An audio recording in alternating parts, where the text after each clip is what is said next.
নমস্কার, আমি শিল্পী রায় ভট্টাচার্য চলে এসেছি অমর ভারতের ইউটিউব চ্যানেল থেকে।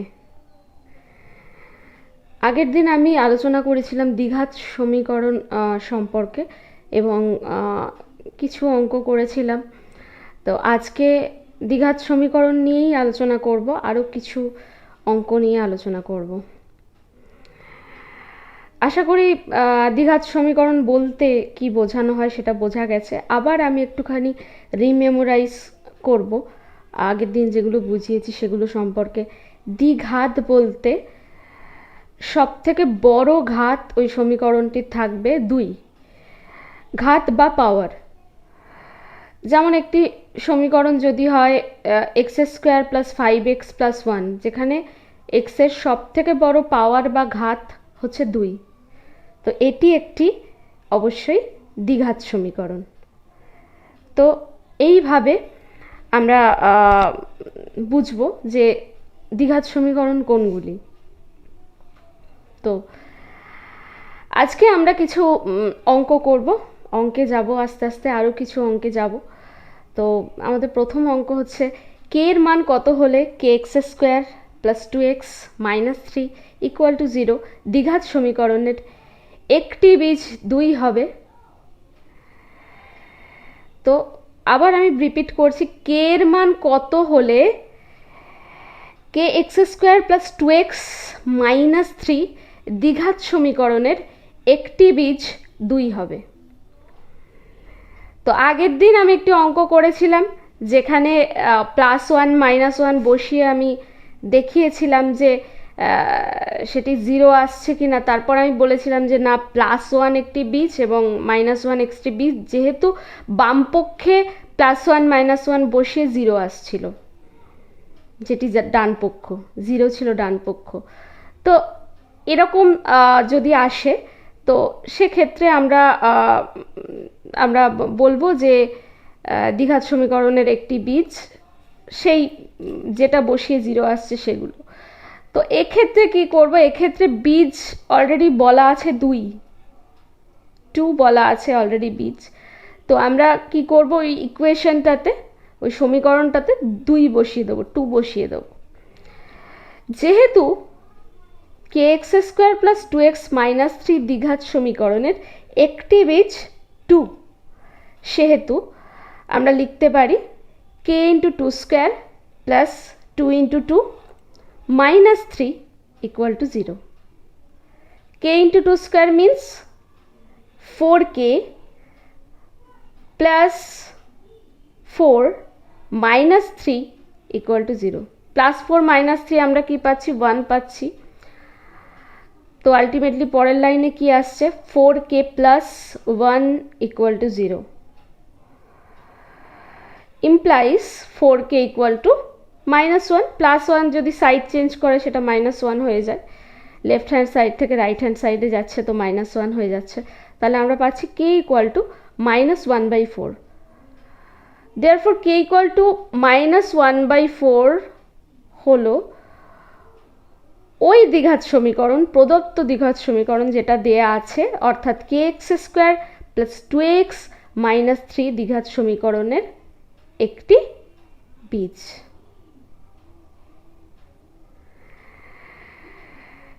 k equal to -1 এই ভুলটা অনেকে করে, k equal to -1/4 হলে ওই দ্বিঘাত সমীকরণের একটি বীজ 2 হবে, এটা লিখতে হবে আনসারে। যেটা ভুল হয় সেটা বললাম। অনেকে হয়তো পুরো অঙ্কটা করার পরে, আমি বহু খাতা দেখেছি স্টুডেন্টদের যে পুরো অঙ্কটা করার পরে লিখে দিল k equal to -2 একটি বীজ, কিন্তু বীজ তো না, আমরা k এর ভ্যালু বার করছি, k এর মান বার করছি। বীজ অলরেডি আমাদের অঙ্কে দেয়া আছে, সেটা হচ্ছে 2, x equal to 2। সেই বীজটা দেয়া আছে, সেই বীজটার ভ্যালু আমি ওখানে পুট করছি, পুট করে আমি পাচ্ছি k equal to -1/4। তাহলে k equal to -1/4 হলে ওই প্রদত্ত সমীকরণের একটি বীজ 2 হবে, এটাই আমাদের আনসার হবে। তো পরবর্তী অঙ্কে যাব। পরবর্তী অঙ্ক একই ধরনের আরেকটি অঙ্ক করব, যাতে আমাদের ব্যাপারটি বুঝতে সুবিধা হয়। তো পরের অঙ্কে যাচ্ছি। পরের অঙ্কটি বলছি, কে এর কোন মানের জন্য x square plus 3ax plus k equal to 0 দ্বিঘাত সমীকরণের একটি বীজ মাইনাস এ হবে। একই ধরনের অঙ্ক, এক্ষেত্রেও আমরা দ্বিঘাত সমীকরণটিতে মাইনাস এ বসিয়ে দেবো। বসিয়ে দিয়ে আমরা কে এর ভ্যালু বের করব। যেহেতু x square plus 3ax plus k equal to 0 দ্বিঘাত সমীকরণ একটি বীজ মাইনাস এ, সেহেতু আমরা কি করব, মাইনাসে পুট করব এই দ্বিঘাত সমীকরণে।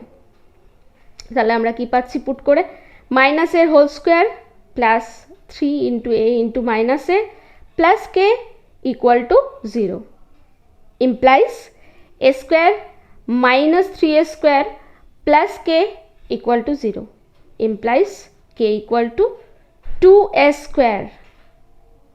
তাহলে একইভাবে আমরা উত্তর লিখব, কে ইকুয়াল টু 2a স্কোয়ার হলে প্রদত্ত দ্বিঘাত সমীকরণের একটি বীজ মাইনাস এ হবে। আশা করছি এই ধরনের কোনো অঙ্ক এলে কিভাবে করতে হবে সেটা বোঝা গেছে। যে এই ধরনের অঙ্ক এলে আমরা কি করব, বীজটিকে বা সলিউশনটিকে, যেটা সলিউশন দেয়া থাকবে অঙ্কে, সেটিকে বসিয়ে দেব দ্বিঘাত সমীকরণের বাম পক্ষে, এবং সেখান থেকে যে আননোন যেটা আমাদের বের করতে বলেছে, যেমন এক্ষেত্রে আমরা দুবারই কে এর ভ্যালু বার করেছি, তো সেই আননোনটার ভ্যালু কিন্তু বেরিয়ে যাবে। এরপরে আমরা একটা খুব দারুণ একটা উপপাদ্য, একটা দারুণ একটা সূত্র আমরা জানবো, যেটি উদ্ভাবন করেছিলেন বাঙালি একজন ম্যাথামেটিশিয়ান শ্রীধর আচার্য। তো এবং যেটি খুব দারুণ একটি সূত্র, যেটার মাধ্যমে যে কোনো দ্বিঘাত সমীকরণের ভ্যালু বের করা যায়। ছোটবেলায় অনেকেই ভাবতো, বা এখন যারা স্টুডেন্ট আছে তারাও ভাবে যে কোনো অঙ্ক যদি আমার না হয় তো সেটা আমি শ্রীধর আচার্য দিয়ে করব, কিন্তু ব্যাপারটা সেরকম কিছু নয়। আমরা যে কোনো দ্বিঘাত সমীকরণের ভ্যালুই কিন্তু সমাধানই কিন্তু শ্রীধর আচার্য দিয়ে কিন্তু বের করতে পারি।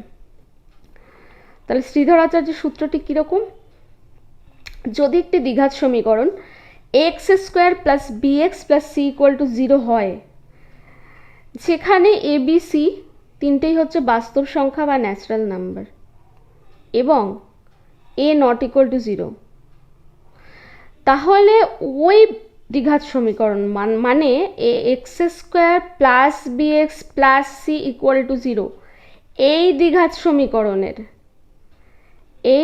সমীকরণের দুটো বাস্তব বীজ হলো minus b plus minus root over of b square minus 4ac।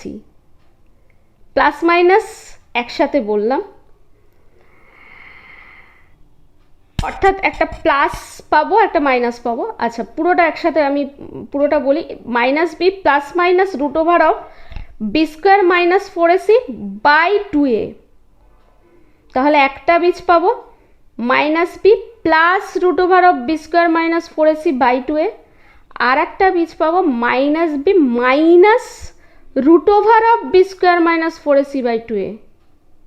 তাহলে মাথায় থাকে যেন রুট ওভারটা অনেক সময় আমরা বলি না, অনেকে ভুল করে শুধু বি স্কোয়ার মাইনাস 4ac লিখি। কেন আমি বারবার বলছি, যেহেতু এত বছরের অভিজ্ঞতা, এত বছর ধরে খাতা চেক করছি স্টুডেন্টদের, তো এই ব্যাপারগুলো আসে, এবং আমিও নিজেও অনেক সময় ভুলগুলো বলে বুঝিয়ে দিচ্ছি যে এই ভুলগুলো হতে পারে। তাহলে আবার আমি রিপিট করছি, কোনো একটি সমীকরণ, দ্বিঘাত সমীকরণ a x square plus b x plus c equal to যদি 0 হয়, যার ক্ষেত্রে এ বি সি তিনটে হচ্ছে বাস্তব সংখ্যা এবং এ নট ইকুয়াল টু 0, তাহলে উপরিউক্ত দ্বিঘাত সমীকরণের দুটি বাস্তব বীজ থাকবে। একটি হবে minus b plus root over of b square minus 4ac by 2a, আরেকটি বীজ হবে minus b minus root over of b square minus 4ac by 2a, যেখানে অবশ্যই b square minus 4ac greater than equal to 0, b square minus 4ac greater than equal to 0। এক্ষেত্রে একটি প্রশ্ন সবার হতে পারে, কেন ম্যাম বারবার কেন এটা বলছেন যে b square minus four a c greater than equal to zero? B square minus four a c সবসময় greater than equal to zero হবে। আমাদের ক্লাস 10-এর সিলেবাসে যে অঙ্কগুলো আছে সেগুলোর ক্ষেত্রে b square minus four a c সবসময় greater than equal to zero হবে। B square minus four a c less than zero হলে কী হবে? B square minus four a c less than zero হলে যেটা হবে, আমরা কোনো রিয়েল রুট পাবো না, মানে আমরা কোনো বাস্তব বীজ পাবো না সমীকরণগুলোর, যে কোনো সমীকরণের। তাহলে কি হবে? তাহলে যেটা হবে সেটা আমাদের ক্লাস 10-এর সিলেবাসে নেই। আমরা কোনো কমপ্লেক্স নাম্বার পাবো যেটা আমাদের ক্লাস 10-এর সিলেবাসে নেই। কমপ্লেক্স বা জটিল সংখ্যা পাবো যেটা আমাদের ক্লাস 10-এর সিলেবাসে নেই। তো সেই কারণে আমাদের যেটা দেখতে হবে যে প্রতিটা দ্বিঘাত সমীকরণের ক্ষেত্রে আমাদের যেটা হবে b square minus four a c, আমরা যখন সমাধান বের করব শ্রীধর আচার্য দিয়ে, সবসময় এটা খেয়াল করবো যে b square minus four a c আমাদের সবসময় greater than equal to zero হবে। ঠিক আছে, বড় হবে বা ইকুয়াল হবে জিরোর সাথে, কিন্তু জিরোর থেকে ছোট কখনোই হবে না, এইটুকু আমাদের দেখতে হবে। এরপর আমরা যাব পরের অঙ্কে। আস্তে আস্তে আমরা একটু কঠিন অঙ্কের দিকে যাব। কঠিন নয়, অঙ্ক মানেই সোজা, অঙ্ক মানেই আমরা খেলার ছলে করব। অঙ্কটাকে আমি অন্তত কোনোদিন কঠিন বলে ভাবিনি। তো একটু যেরকম ধরনের অঙ্ক করছিলাম তার থেকে একটু কঠিন অঙ্কের দিকে যাব। একটা প্রশ্নের অঙ্ক করে সমাধান করে ফেলি। দুটি ধনাত্মক সংখ্যার অন্তর 3 এবং তাদের বর্গের সমষ্টি 117। সংখ্যা দুটি কি সেটা আমাকে বের করতে হবে। দুটি ধনাত্মক সংখ্যার অন্তর যখন আমাকে বলা হয়েছে যে 3, তাহলে আমি একটা সংখ্যা ধরবো x আর একটা সংখ্যা ধরবো x প্লাস 3। কেন? x প্লাস 3 মাইনাস x কিন্তু আমি 3 পাচ্ছি, তাহলে একটা সংখ্যাকে আমি x প্লাস 3 ধরবো আর একটা সংখ্যাকে আমি x ধরবো। তাহলে আমার যে কন্ডিশন আমার কোশ্চেনে দেওয়া রয়েছে সেটা স্যাটিসফাই করছে। এবার আমি এরপরে কি বলেছে দেখতে হবে। বলছে এদের বর্গের সমষ্টি 117, 117। বর্গ বলতে square, x square plus x plus 3 whole square is equal to 117, এটা বলে দিয়েছে প্রশ্নানুসারে। তো আমরা লিখব প্রশ্নানুসারে x square plus x plus 3 whole square is equal to 117। এবার আমরা আস্তে আস্তে সলিউশন বের করব। x square plus x plus 3 whole square মানে x square plus x square plus 2 into x into 3 plus 3 square is equal to 117। তাহলে আমরা ultimately কি পাচ্ছি? পরের লাইনে ইমপ্লাই করছে কি x square plus x square plus 6x plus 9 is equal to 117। পরের লাইনে কি পাচ্ছি? 2x square plus 6x plus 9 is equal to 117। তারপরের লাইনে কি পাচ্ছি? ইমপ্লাই করছে কি 2x square plus 6x plus 9 minus 117 is equal to 0। ওপাশ থেকে ডান পক্ষ থেকে 117কে বাম পক্ষে নিয়ে চলে এলাম। তাহলে কি পাচ্ছি? 2x square plus 6x minus 108 is equal to 0। পরের লাইনে আমি কি করছি? 2কে কমন নিচ্ছি। 2কে কমন নিলে ব্র্যাকেটের মধ্যে কি আসছে? ফার্স্ট ব্র্যাকেটের মধ্যে x square plus 3x minus 54 bracket close equal to 0। 2টা যদি ওদিকে যায় তো ডিভাইড হয়ে যাচ্ছে, 0 ডিভাইডেড বাই 2। সো আলটিমেটলি আমরা এদিকে কি পাচ্ছি? x square plus 3x minus 54 is equal to 0। এবার মিডল টার্ম ফ্যাক্টর করব। আমরা সবাই জানি মিডল টার্মে কি করতে হয়। 54কে যদি আমি প্রাইম ফ্যাক্টরাইজেশন করি, যদি আমি ফ্যাক্টরাইজ করি 54কে, তাহলে আলটিমেটলি আমি কি পাচ্ছি? কিভাবে মিডল টার্মটাকে যদি আমি মাইনাস করি কিভাবে 3 আসছে, তো 9 6 9 54, সো আলটিমেটলি আমি কি পাচ্ছি x square plus 9 minus 6x minus 54 is equal to 0। তাহলে আমি কি পাচ্ছি x square plus 9x minus 6x minus 54 is equal to 0। তাহলে এক্স স্কোয়ার প্লাস 9xটা থেকে আমি যদি এক্সকে কমন নিই তাহলে আমি কি পাচ্ছি এক্স প্লাস 9 মাইনাস 6 ইন্টু কি পাচ্ছি এক্স প্লাস 9 ইকুয়াল টু 0। তাহলে দুদিকে দুটো এক্স প্লাস 9 থেকে এক্স প্লাস 9 কি হচ্ছে আবার কমন যাচ্ছে, তো আলটিমেটলি আমি কি পাচ্ছি x plus 9 into x minus 6 equal to 0। কিন্তু আমাকে এখানে কি বলা হয়েছে ধনাত্মক অখণ্ড সংখ্যা, এখান থেকে আমরা কি পাচ্ছি either x plus 9 equal to 0 or x minus 6 equal to 0, হয় এক্স প্লাস 9 ইকুয়াল টু 0 নতুবা x minus 6 equal to 0। But x plus 9 equal to 0 ধরলে আমরা কি পাচ্ছি x equal to minus 9। X equal to minus 9 আমি নেব না, কেননা আমি ঋণাত্মক সংখ্যা নেব না, আমি ধনাত্মক সংখ্যা নেব, যেহেতু আমার প্রশ্নে বলা আছে ধনাত্মক অখণ্ড সংখ্যা, আমি ধনাত্মক সংখ্যা নেব। তাহলে x not equal to minus 9, তাহলে আমার কি হবে এক্স ইকুয়াল টু 6। তাহলে সংখ্যা দুটি কি হলো, একটা সংখ্যা এক্স তো বেরিয়ে গেল 6, আর একটা সংখ্যা কি ছিল, কি নিয়েছিলাম এক্স প্লাস 3, তাহলে 6 প্লাস 3 ইকুয়াল টু 9। এরপর আমরা পরের অঙ্কে যাব, আরও একটি দ্বিঘাত সমীকরণের সমাধান করব। সেই দ্বিঘাত সমীকরণটি হলো 10x minus 1/x equal to 3, এটার আমাকে সমাধান করতে হবে। তাহলে কি করব, ফার্স্টেই আমরা যেটা করব লসাগু করব বা এলসিএম করব। সো হরগুলোর লসাগু করব। সো 10x এর নিচে কিছু নেই মানে কি আছে 1 আছে, আর 1/x আছে, কিছু নেই মানে 1/x আছে। সো 1 আর x এর আমি লসাগু করব। 1 আর x এর লসাগু করলে কি পাবো x পাবো, ঠিক আছে। আর তাহলে আমরা লবে কি পাবো 10x square minus 1 equal to কি পাবো 3 পাবো। তারপর আমরা কি করি ক্রস মাল্টিপ্লিকেশন করি, ক্রস মাল্টিপ্লিকেশন করলে আমরা কি পাবো আলটিমেটলি আমরা পাবো 10x square minus 1 is equal two 3x।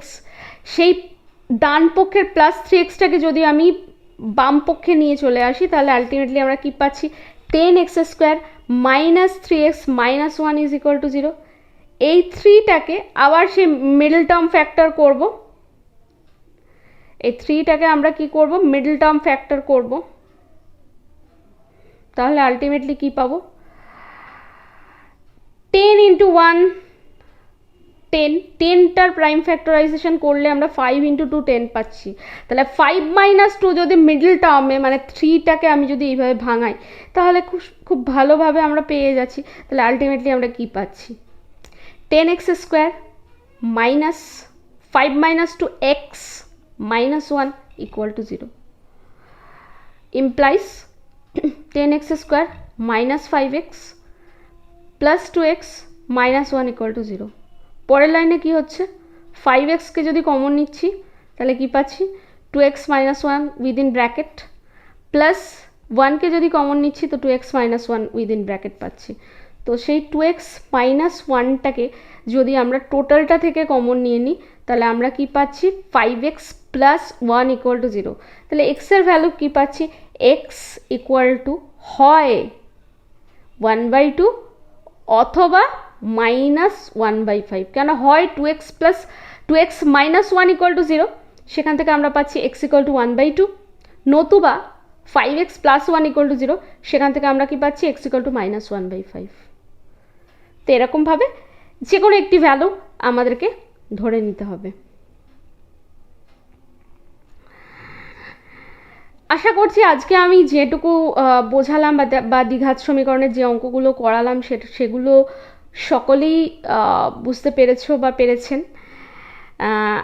পরের দিন আবার চলে আসব, আর অমর ভারতের ক্রিয়েটিভ ইনস্টিটিউটের যে ইউটিউব চ্যানেলটি থেকে আমি এসেছি। যদি আমার ভিডিওটি ভালো লেগে থাকে অবশ্যই লাইক করবেন এবং যে চ্যানেল থেকে আমি এসেছি চ্যানেলটিকে সাবস্ক্রাইব করবেন এবং সবসময় কমেন্ট দিয়ে জানাবেন আপনাদের কি অসুবিধা বা কোন পার্টটা করালে ভালো হয়। যেহেতু সামনে মাধ্যমিক, আমরা সবসময় চেষ্টা করব আপনাদের কমেন্ট অনুযায়ী, আপনারা যেভাবে বলবেন সেই অনুযায়ী চলার। তো আমাদের পথ চলা আপনাদেরকেই নিয়ে এবং সবসময় চেষ্টা করব যে আপনারা যেভাবে বলবেন সেভাবেই পথ চলতে। সুতরাং ভালো লাগলেও জানাবেন, খারাপ লাগলেও কমেন্ট করে জানাবেন। আজকের মতো এ পর্যন্তই। নমস্কার।